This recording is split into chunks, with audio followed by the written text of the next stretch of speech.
Le petit cœur qui avait mal au cœur. Il était une fois un petit cœur qui avait mal au cœur. Étrange, me direz-vous. Sans doute.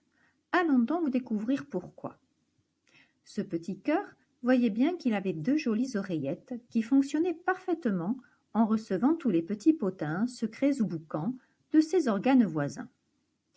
Il voyait bien aussi qu'il avait 2 ventricules bien musclés, qui lui permettaient de rire, même parfois à se les déboutonner. Il se sentait bien relié aussi, avec toutes ses veines et artères qui, comme une sacrée chevelure, ondulaient souplement depuis ses oreillettes jusqu'au tréfonds de ses multiples étoffes charnelles. Il avait également la sensation d'avoir la tête bien posée sur ses épaules, et que ses valves agissaient efficacement en lui faisant accomplir son rôle de pompe, régulière et bien rythmée.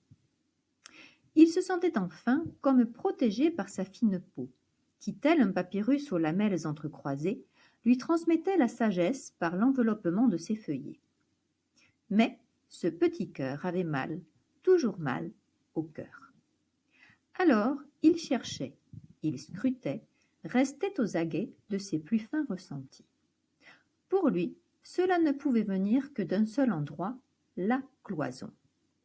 Cette cloison, là, au milieu, comme un mur infranchissable, pareil à celui de Berlin, empêchait quelque chose d'aller bien. Était-ce au niveau de la communication? Pourtant, pour que les mots soient clairs, ils avaient besoin d'être triés, choisis, placés au meilleur endroit, diffusés dans le bon réseau, et la cloison s'y employait fort bien. Était-ce parce qu'elle était contrariée par quelque chose? Dans un élan de folie imaginaire, le petit cœur se résolut à aller le lui demander directement. Il s'adressa à elle en ces termes.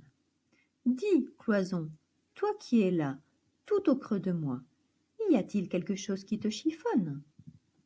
En écoutant la réponse, le petit cœur n'en crut pas ses oreillettes. La cloison, ravie que pour une fois on s'intéressât à son avis, lui répondit tout de go et assez courroucé.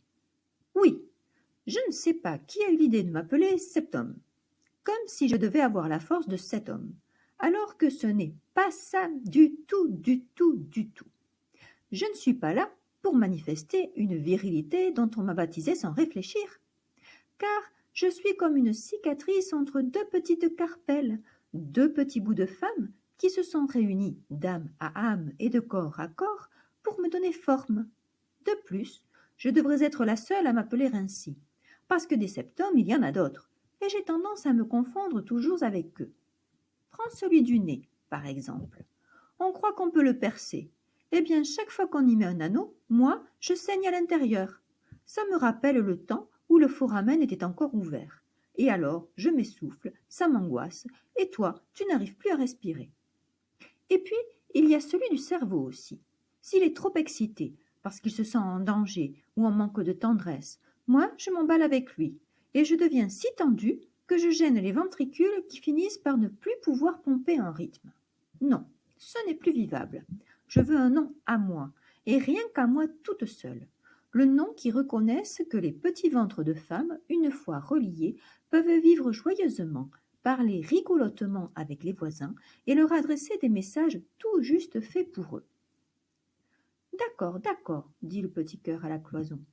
Et quel nom voudrais-tu porter alors ? » « Je ne sais pas encore, lui répliqua la paroi. J'ai besoin qu'on y réfléchisse ensemble, car ce nom doit te convenir aussi, puisque c'est toi qui vas le prononcer. Le petit cœur et son petit mur prirent donc congé, et rendez-vous en même temps, le temps de laisser mûrir un nouveau nom plus singulier, plus féminin, plus solidaire, plus reconnaissant, plus satisfaisant, plus riant, plus reliant. Et plus, hurrah, un nouveau nom bientôt viendra, et plus, hurrah, le petit cœur tout joyeux battra.